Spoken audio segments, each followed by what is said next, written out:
बिस्मिल्लाहिर्रहमानिर्रहीम। अस्सलाम वालेकुम। उम्मीद है आप सब लोग खैरियत से होंगे। अल्लाह पाक आप सबको अपनी हिफ्ज़ व ईमान में रखे, आमीन जी। आज मैं जो रेसिपी आपसे शेयर कर रही हूँ वो है बकरे के पाए की रेसिपी, ठीक है, जिसे हम कहेंगे छोटे पाए की रेसिपी। तो रेसिपी शुरू करने से पहले अगर आप मेरे चैनल पर नए हैं तो रेड बटन दबाकर सब्सक्राइब करें और साथ में बेल के बटन को दबाएँ ताकि मेरी हर नई वीडियो सबसे पहले आप देख सकें। और मेरी रेसिपी अच्छी लगी तो लाइक और शेयर भी करें, ठीक है। तो जी मैंने इसमें लिए हैं बकरे के 8 पाए हैं ये, और ये बहुत बड़े बड़े नहीं हैं, ये छोटे वाले ही हैं। तो और वज़न में तकरीबन 1 किलो होंगे।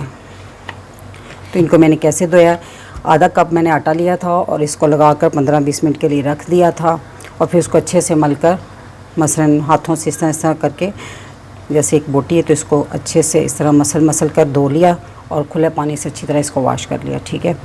तो ये 1 किलो ये हैं, यानी कि 8 अदद। ये पहला स्टेप है इसको हम बॉईल करेंगे। तो वो कैसे मैं आपको बताती हूँ। तो मैं इसको प्रेशर में बॉईल कर रही हूँ, ठीक है। तो ये मैंने प्रेशर में डाल दिया और इसके साथ ही मैं ये डालूँगी एक दरमियाने साइज़ की प्याज, इस तरह मोटा मोटा मैंने काट लिया। ये 8-10 लहसुन के जवे हैं, ठीक। और ये 1 इंच का टुकड़ा है अदरक का, उसको भी मैंने काट के डाल दिया। और 1 टीस्पून नमक मैं डालूँगी इसमें साथ, ठीक है। और 1.5 लीटर पानी डाल दूँगी मैं इसमें। चलिए, अच्छा यहाँ मैं आपको बता दूँ, अगर आप इसको प्रेशर में नहीं बॉईल करना चाहते, वैसे हल्की आंच पे, तो फिर आप इसमें 2.5 लीटर पानी डालकर इसको 3-4 घंटे चूल्हे पे रख कर भूल जाएँ, ठीक है। तो इतना टाइम लगेगा, लेकिन प्रेशर में ये थोड़े से जल्दी हो जाएंगे। तो मैं इसको प्रेशर में ही बॉईल कर रही हूँ। तो चले इसको चूल्हे पे रखते हैं। पाए मैंने उबालने के लिए चूल्हे पे रख दिए थे, तो इसमें बॉयल आ गया है। अब हम प्रेशर बंद करेंगे। हमेशा बॉयल आने के बाद इसका प्रेशर बंद करें, वैसे नहीं।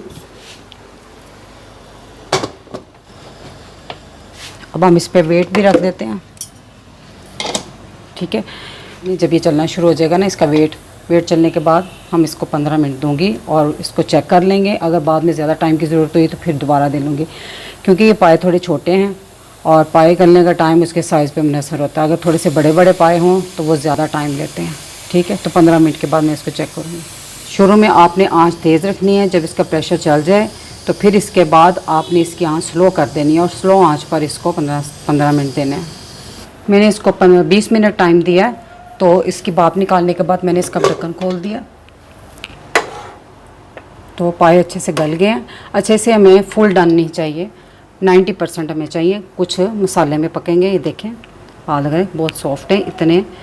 मसलन के बाकी जो है ना, थोड़े से जो 10% इसमें है वो हम मसाले में पकाएंगे बाद में। तो अब इसकी यखनी और इसकी जो बोटियाँ हैं पाए की, इसको अलहदा कर लेंगे। पहले स्टेप में हमने पाए उबाले थे, उनको मैंने अलहदा कर लिया। ये उसकी यखनी है और ये उसके पाए हैं, ठीक है, बोटियाँ। तो इसका मसाला बनाने के लिए मैंने 3 अदद दरमियाने साइज़ के प्याज लिए थे और उसको इस तरह मैंने गोल्डन फ्राई कर लिया हुआ है, ठीक है। आप इसको चाहे तो हाथ से इसको इस तरह क्रश कर लें, तो चाहे इसको मिक्सी जार में डाल के 2-3 टेबलस्पून पानी डाल के इसकी पेस्ट बना लें। और मैं पेस्ट ही बनाऊँगी जिससे कि शोरबा बहुत फ़ाइन बनेगा, उसमें ये फील नहीं होगा, ठीक है। और 1 टेबलस्पून लहसुन अदरक का पेस्ट लिया और बाकी मैंने ये लिया हाफ़ कप पानी। अब इसमें ड्राई मसाले डालते जाऊंगी, आप देखते जाइएगा।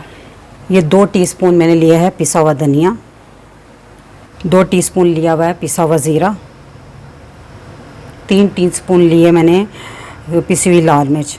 अगर आप मिर्चें बहुत मसन के हल्की खाते हैं तो आप 2 टीस्पून ले लें, अपने टेस्ट के मुताबिक आप इसको कम या ज़्यादा कर सकते हैं। ये मैंने आपको बिल्कुल दरमियानी बताई है, ना बहुत तेज़ और ना बहुत फीकी, ठीक है। 3 टीस्पून नमक, 1 टीस्पून हम ऑलरेडी पहले डाल चुके हैं। आप टेस्ट के मुताबिक डालिएगा अगर आपको ज़रूरत हो, लेकिन मैं 1 टीस्पून डाल रही हूँ अपने लिए, ठीक है। तो आप अपना इसको चेक करके फिर डालिएगा कि आपको जितनी ज़रूरत हो। 1 टीस्पून हमने पहले डाला था, 1 टीस्पून मैं अब डाल रही हूँ। और यह हाफ़ टीस्पून हल्दी।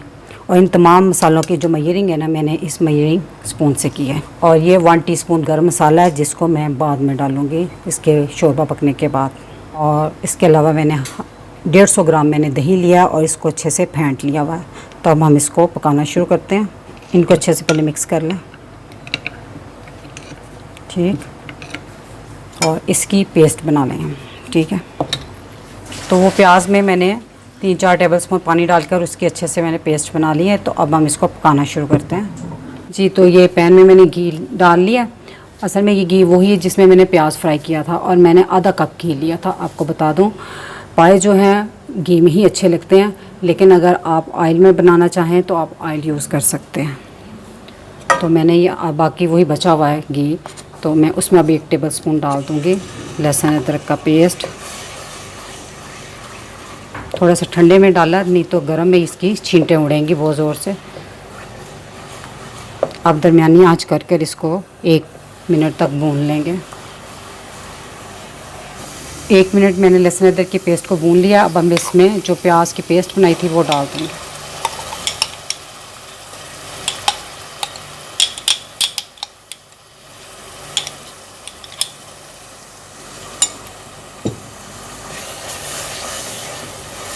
अब इसको डालकर इसके साथ भूनेंगे हम।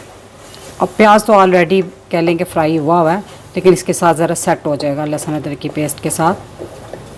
2 से 3 मिनट तक मैंने इसको अच्छे से भूनना है, लेकिन मुसलसल चम्मच आपने हिलाते रहना है ताकि इसमें कोई थोड़ा बहुत कह लें कि प्याज वगैरह रह गया हो, पेस्ट में रह जाता है कभी कभी कोई, तो वो भी अच्छे से इसमें मिक्स हो जाए। ठीक है, देखिए ऑयल इसका सेपरेट हो चुका है और मैंने इसको चम्मच मुसलसल हिलाते हुए इसको भूना है। तो अब मैं इसमें सारी मसाले जो मैंने पानी में मिक्स किए हुए थे अब डाल दूँगी।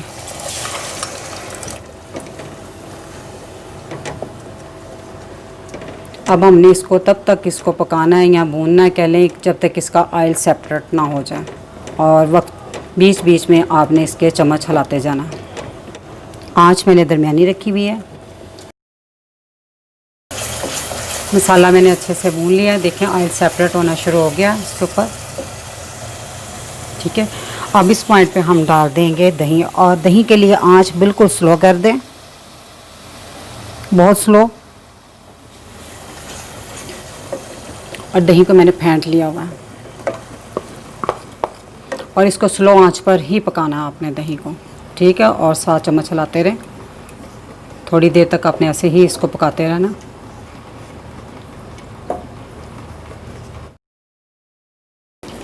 दही डालकर भी मसाला अच्छे से भून लिया। देखें ऑयल सेपरेट हो रहा है। थोड़ा सा भी हम और भूनेंगे इसको। थोड़ा सा और भून लेने के बाद अब हम इसमें पाए डाल देंगे। अच्छा, जब मैंने इसकी यखनी जो है ना, मैंने इसको छान कर निकाला था और इसमें जो अदरक के सख्त पीस थे वो निकाल दिए। जो प्याज और लहसुन था ना, उसको थोड़ा सा मैश कर इसी में मैंने डाल दिया। अब इसको 1-2 मिनट के लिए थोड़ा सा भून लें कि ये जो मसाला सारा अच्छे से इनके ऊपर लग जाए। और जब मैंने इसको बॉईल किया तो इसको मैंने थोड़ा सा इसमें मसन कसर रखी थी, यानी कि 90% इसको डन किया हुआ है, 100% नहीं इसका गला हुआ, वरना फुल हम इसको गला लेते हैं ना तो ये जो गोश्त था ना हड्डियों के साथ से सारा अलग हो जाना था। जी तो मैंने इसको भी भून लिया। देखिए इस ऑयल इसका सेपरेट होना शुरू हो गया। इसमें जब ऑयल सेपरेट होना शुरू हो जाए तब इसको रोक दें। तो अब इस पॉइंट पे हम इसमें डाल देंगे यखनी।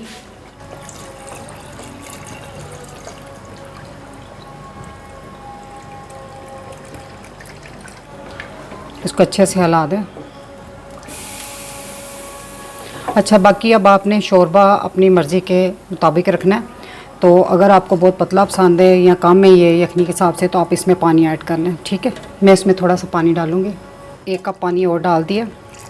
ठीक है, अब इसका बॉयल आने का इंतज़ार करेंगे। आँच इस टाइम मैंने तेज़ कर दी है। जी तो इसमें उबाल आ गया, तो इसको एक दफ़ा अच्छे से हिला लें। ठीक है, इसकी आंच बिल्कुल स्लो कर दें और इसको आधे घंटे के लिए पकने के लिए रख दें, और ढक्कन को थोड़ा सा इतना सा वक्फा रखना है। और दूसरी केस को मैंने 90% डन किया था, अब 10% इस तरह पकते हुए हो जाएगा। जी तो इसको पकते हुए आधा घंटा हो गया है। इस टाइम पे मैं चूल्हा बंद कर दूँगी। और ये 1 टीस्पून गर्म मसाला। ठीक है, तो इसको अच्छे से हिला लेंगे। पाइप बहुत अच्छे तरीके से देखिए गल चुके हैं। अच्छा, यहाँ मैं आपको बता दूँ, यहाँ मैंने सिर्फ गर्म मसाला डाला है। इसमें जो ओरिजिनल इसकी रेसिपी है रेस्टोरेंट स्टाइल की, तो उसमें धनिया, हरी मिर्चें और टमाटर बिल्कुल नहीं डलता। बाकी आपकी अपनी मर्ज़ी है, चॉइस है कि आप इसमें धनिया भी डाल लें, हरी मिर्चें भी डाल लें। ठीक है, तो लेकिन मैंने आपको इसकी जो टिप्स थी वो मैंने आपको बता दी। ठीक है। तो अब इसको थोड़ी देर ऐसे ही पड़ा रहने देंगे, बाद में मैं इसको डिश आउट करूँगी। हमेशा गर्म गर्म मत करें, थोड़ी देर इसको 5-10 मिनट के लिए छोड़ दें ऐसे। जी, तो सालन को मैंने डिश में निकाल लिया और इसको मैं बारीक कटी हुई अदरक से गार्निश करूँगी बस थोड़ा सा, और इसमें कुछ नहीं डालूँगी। तो मेरी अगर आपको ये रेसिपी अच्छी लगी तो मेरी वीडियो को लाइक और शेयर कीजिएगा, मेरे चैनल को सब्सक्राइब कीजिएगा। अब ज़्यादा चाहूँगी, अल्लाह पाक आप सबको खुश रखे और मुझे अपनी दुआओं में याद रखें। अल्लाह हाफिज़।